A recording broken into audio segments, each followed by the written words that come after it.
এই হচ্ছে জলডাঙ্গা ছোট নদীর জলপড়া। আসলে জন্ম সার্টিফিকেটে ভুল করে দীর্ঘির জায়গায় আহকার হয়ে গিয়েছিল। যাক, সেই ভুল তো আর শুধরানো যায়নি, তাই নতুন করে তার নাম রাখা হয়েছে চিংড়ি। আর এই ওলাউটি হলো চিংড়ির একমাত্র বেস্টি লোটেকা। এই বেস্টি, এখানে একা একা বসে কি করছিস? ওদিকে চল, হনুমানগুলো ফিনিতে পোকা ডোনেট করছে, চল চল। তাই নাকি বেস্টি? চল চল। আর কতবার বলবো তোকে, ওগুলো হনুমান নয়, ওদেরকে হিউম্যানস বলে। পোকাগুলো খেতে বেশ সুস্বাদু ছিল বল বেস্টি? দাঁড়া না, শ্যাওলাপাড়ার দিকটা চল না বেস্টি। শ্যাওলাপাড়ার দিকে আরো অনেক টেস্টি টেস্টি পোকা আছে। ওয়াও, ওই দেখ বেস্টি, এটা তো বড় সমুদ্রে যাওয়ার জাহাজ। তুই দেখিস বেস্টি, ওই জাহাজকে অনুসরণ করে আমি একদিন ঠিক বড় সমুদ্রে যাব, আর সেখান থেকে বঙ্গোপসাগর, তারপর প্রশান্ত মহাসাগরে পাড়ি দেব। টাটা জাহাজ দাদা, ভালো থাকিস। একদিন আমি তোর সাথে ঠিক যাব বড় সাগরে, সেখান থেকে বঙ্গোপসাগর, তারপরে প্রশান্ত মহাসাগর, মনে রাখিস। আর এই হচ্ছে গল্পের ভিলেন পাঙস টেংরি।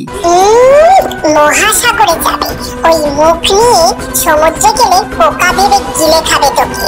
দেখি এই পাঙস টেংরি থাকতে তুই কিভাবে যাস মহাসাগরে। এই ডোবাতেই সারা জীবন ডুবে মরবি তুই।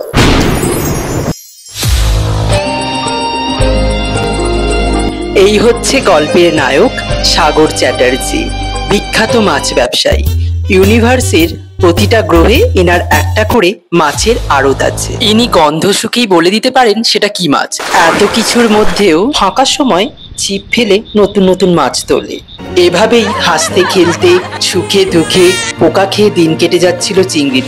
কিন্তু হঠাৎই একদিন মা জলপুরীর বুকে ব্যথা ওঠে, আর না জানি কি কি ওঠে। মা, কি হয়েছে তোর? কি রে বল না মা, তোর কোন কোন জায়গায় ব্যথা হচ্ছে তোর মা? তোকে আমি এক্ষুনি সিঙ্গি দাদার কাছে নিয়ে যাবো, কাটা বের এক্ষুনি ঠিক করে দেবে তোকে। না চিংড়ি, চিংড়ি তুই আমাকে ওপরে নিয়ে চল। কেন মা, কি হয়েছে? যেটা বলছি সেটা কর, এক্ষুনি ওপরে নিয়ে চল আমাকে।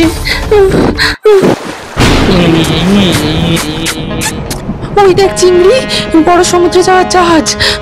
তুই চলে যা, আমার চিন্তা করিস না। তুই যা চিংড়ি, ওটার সাথে তুই চলে যা, আমি তো মরবই। আমার চিন্তা এসব কি বলছিস তুই মা? আমি তোকে ছেড়ে যেতে পারবো না। এখানে তাহলে বাঁচতে পারবি না। আমি তোকে ছেড়ে কোথাও যাবো না মা। তোকে আমার মোড়র দিব্যি চিংড়ি, যা।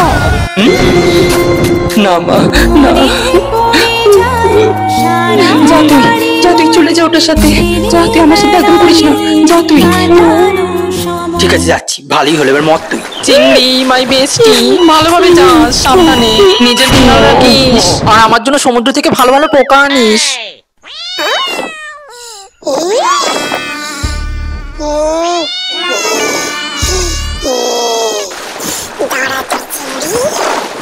জাহাজ দাদা দাঁড়া, দাঁড়া জাহাজ দাদা, আমি যাবো তোর সাথে মহাসমুদ্রে।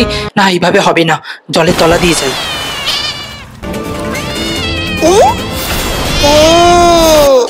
এবার এই বড়শি হবে চিংড়ির গলার ফাঁসি।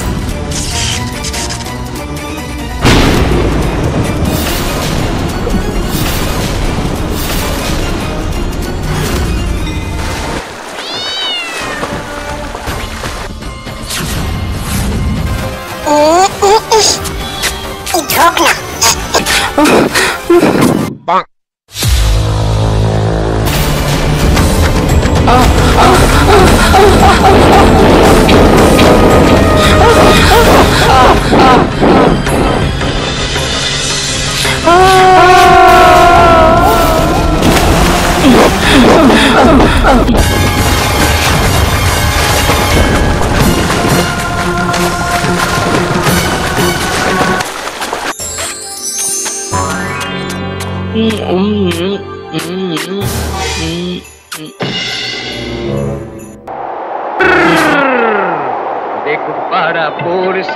কেমন মাছে গেঁথেছি। তুই কে বড়শি বাবু? দেখো কেনে বড়শিতে।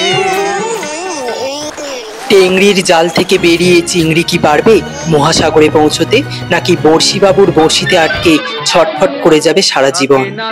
আসছে গভীর জলের ফিশ কন্যা, শুধুমাত্র জানি না।